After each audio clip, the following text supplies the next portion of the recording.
Now, FOX54 Top Teacher, sponsored by Calhoun Community College.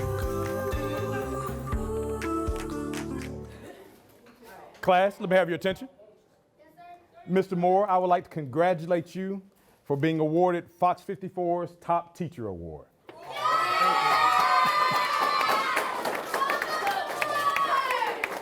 Thank you so much.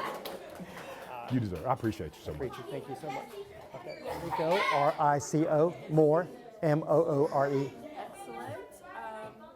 So how, in title, my bad. Sixth grade teacher, sixth grade math teacher. Sixth grade math. Yes. I just have a love for middle school teachers. My mom is one, and she teaches Yeah. math too. Okay, excellent. Yes. How long have you been doing that? Math? It's kind of a hard question because I've been teaching math, but this is my third year of teaching just math only because I was elementary where I taught all the subjects. So I had an opportunity to move up to teach math only, and so about 3 years now. So you've been doing math for sixth graders for 3 years? Yes. And for how long have you been in education in total? This is my 23rd year. Congratulations. Oh, thank you, yeah. Congratulations. What makes you keep coming back? I just think I'm not done yet. I think there's so much that I want to encourage them because I know every year I get the same question, when am I ever going to use this in life? I need them to know you're not going to use certain problems in life, but you're going to use discipline, management of time, management of your emotions, critical thinking skills, problem solving skills. So I want them to get that joy or glee when they say, I finished it because they didn't give up, and just move on to the next one. I always tell them to eat up the next one, because that's what life's going to give them also. Always opportunities to overcome problems and situations. Yeah, and math is a good way. It's practical knowledge that you can use as you get older. Yes. And the interesting about it is math can be challenging, but you've come up with a creative way to make it stick. What are those creative ways of making math stick? I let them know that math is a game. And so if you just know the rules, because math does have rules, just become the best player. And even those who are afraid of math or discouraged in math, just getting the aha moments. If you can just teach them the rules and procedures. And the greatest gift is when you see them teach someone else. They're so excited about that. So that's how I keep them engaged, knowing that it's just a reflection of world skills that they'll need. Yeah, and your legacy precedes you because when I was talking to Mr. Jones about how you inspire the students, he mentioned that one of his favorite things about your class is that the students come up with the board games and then they show third graders how to play. So that's a prime example of them learning math but also teaching others how to do it. Yeah, I think that's always been the greatest gift, that when they exceed your teaching, you teach them the basic math skills, but they can apply it to teaching each other, encouraging each other, and just applying that to all different classes of just problem. Hey, if I can do this, overcome this problem, I can overcome another one. And just remembering how hard it was, And tell me a little bit about your love for Marvel superheroes. Do you at all? Well, first, tell me about your love for it, and then we could talk about how you may incorporate it in your class. Oh, it's just a weird situation where I was not the best student in school. In fact, I failed 5th grade. I dropped out of high school. I dropped out of college. Yes. And so I think that's the big inspiration why I come back every day, because I can relate to all students, not just the ones who do well every single time, but also those who struggle. And one of the struggles I did have was reading. And what got me into reading was comics. I lost myself in the comics. Of course, Spider-Man was my favorite growing up because he was the everyday man. He was a superhero by daytime or nighttime, but then he was still trying to fight to make money, to make ends meet. And so I've always had an affinity to those characters, the ones who just do the duality, where they're making it as a common person and going above and beyond when they don't have to do that. As a teacher, I can come in and just clock in, clock out, teach his lesson, but go on and try to reach all the students, even the ones maybe are not reachable yet, is on their own timetable. Maybe that will happen in 7th grade and 8th grade instead, but they know that I'm there for them. Yeah.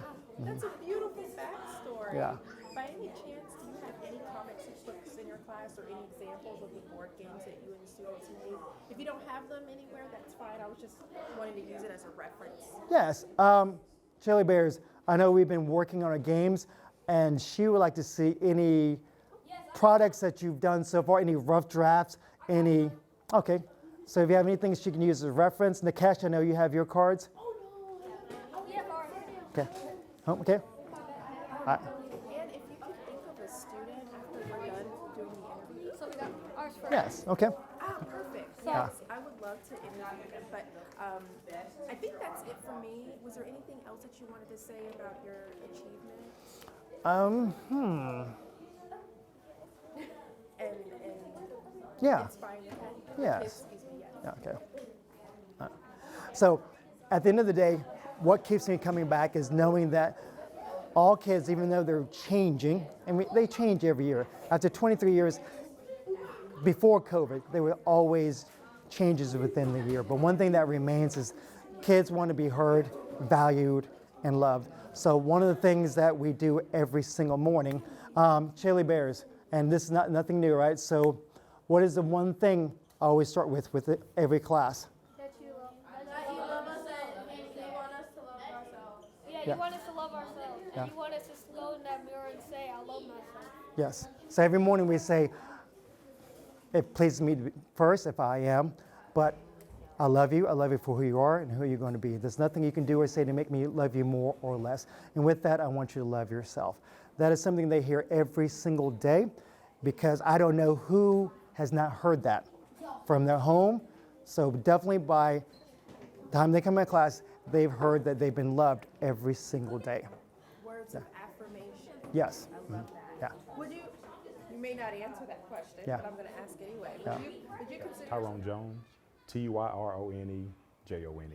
and your title here at AAA? I'm the principal, the proud principal of AAA Middle School. Oh, awesome. Right, and so I was not surprised because I've seen him in action, seen him at work now for 2 years, and that's one of his most outstanding qualities. In addition to being just a great math teacher who knows his content, who knows how to get that content across to students, he excels at student connections. His students trust him.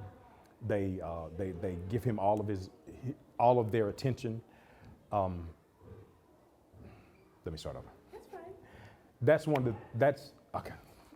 Bring it back. Yes, you got it. You're doing good. So that particular part wasn't surprising to me because that's who Mr. Moore is. Not only is he a great math teacher in terms of content, in terms of explaining the material to the student and getting that student down to a 6th grade perspective, but he excels at making connections with his students. They trust Mr. Moore. They have a good relationship with Mr. Moore. He helps them not only, in class during instruction, but also out of class. He has morning duty at our school, which begins early in the morning. He's here 7:15, 7:30, and when students come in, sometimes instead of going to the cafeteria, if they want breakfast, or going to the auditorium, which is our middle school assembly place, they go see Mr. Moore. Because even when they're in the 7th grade or in the 8th grade, they need help with math, they go see Mr. Moore for those moments in the hallway where they're stuck on a problem. He explains it to them. He kind of coaches them up, encourages them, in addition to everything else he does as an instructor in a math classroom. That's incredible. It seems like it's just not inside, but outside of the classroom where he's demonstrating his connection, his engagement with the students. And math is not an easy subject, so you've got to get creative. Exactly, and he excels at being creative with his students.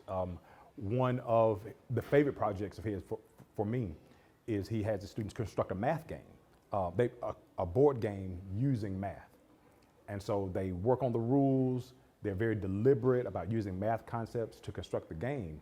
And then after they get it really, really down, they go to the 3rd grade classrooms, the elementary classrooms, and they explain the game to the students and get those students to play that. And so that's not just instruction, that's also leadership. That's caring for students beyond what they can do in the classroom and giving them skills that'll take them beyond what they achieve here. That is amazing. Wow. So in a way, he's kind of teaching 3rd graders too. Exactly. Yeah, and I mean, even just down the hall, we have some inquiring minds wanting to know why you're in front of a camera, and it's because of Mr. Moore, and they were very quick to comment and compliment his work. Well, and that they were instantaneous with it. And that lets you know how sincere and how deep that impact is. Those students had Mr. Moore last year. They're not his current students, but that impact lasted through the years, and they just remember him fondly, and that's why they have that lasting connection, and they still check in with him from time to time.